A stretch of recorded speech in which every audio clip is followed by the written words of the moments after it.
So what was it like performing as the Pussycats publicly yesterday? Surreal. It was crazy. It felt like we've been Josie and the Pussycats since we got cast, but it really felt like now we are actually Josie and the Pussycats. It was like real life. Yeah. We weren't on, there was no cameras rolling. No, it was amazing, yeah. It felt, Thank you. Thank you.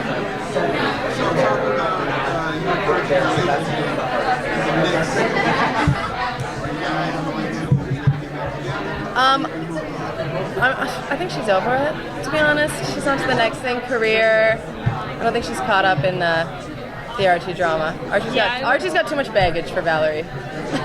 Valerie always saw through that. But no, I think we're really focused on Veronica and Archie this year and exploring that relationship, at least at the start of the year. It feels like we really built up to it through the course of the whole first season, so we want to have some fun with that.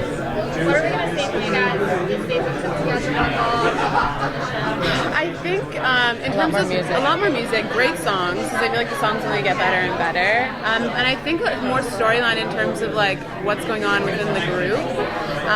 I have a feeling an opportunity might arise, and I think there might be some tension between the Pussycats, you know? All the girls are very driven and all want the same thing, so I think there'll be some, I'm sure butt heads, and everybody wants stardom and recognition. And I feel like people forget that like Riverdale is such a small town, so like to be a talent coming out of that, it's like so rare. So I almost feel like if and when that opportunity comes, it might even be a question of like, can these girls work together and like have this opportunity for all of them, you know, or is it going to be a little competition? Will they crack under the pressure?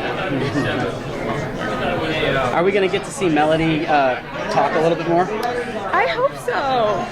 You'll have to ask Roberta. You'll have to ask Roberta, but I hope so. I mean, it would be really nice to explore a little bit more about who she is and what her view is on everything happening within the group. Yeah. Now, one of the things that was interesting last year was the mystery.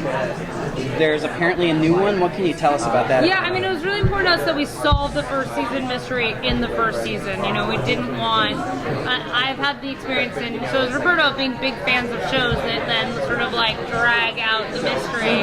And but at the same time, we feel like it really gives the show an engine, and it's very much about the sort of darkness in small town America. And so having that crime element, that mystery element, to us makes it reinforces that Riverdale is as dangerous a place to live as anywhere else. And so this season, I think that we have a really big, exciting crime mystery drama that fits very much in line with all of the kind of secrets that bubbled up through the maple syrup in season 1. Can you talk a little bit about the looming threat of Hiram Lodge? Because, I mean, he hasn't showed his face at all, yet he's a major life risk. Yeah.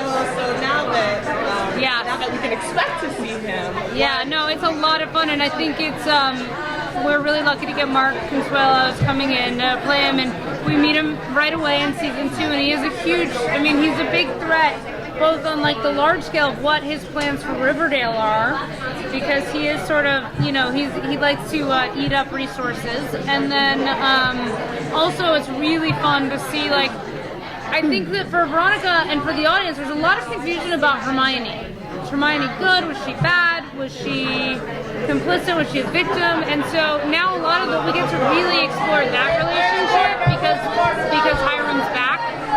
So Hermione kind of can't hide behind him anymore, and I think it's also really fun in terms of Veronica and this like father that she put on a pedestal who fell off a pedestal and is now back and trying to be her father, and whether or not she's willing to accept that. I'm excited about that story. All right, thank you guys. Thank you.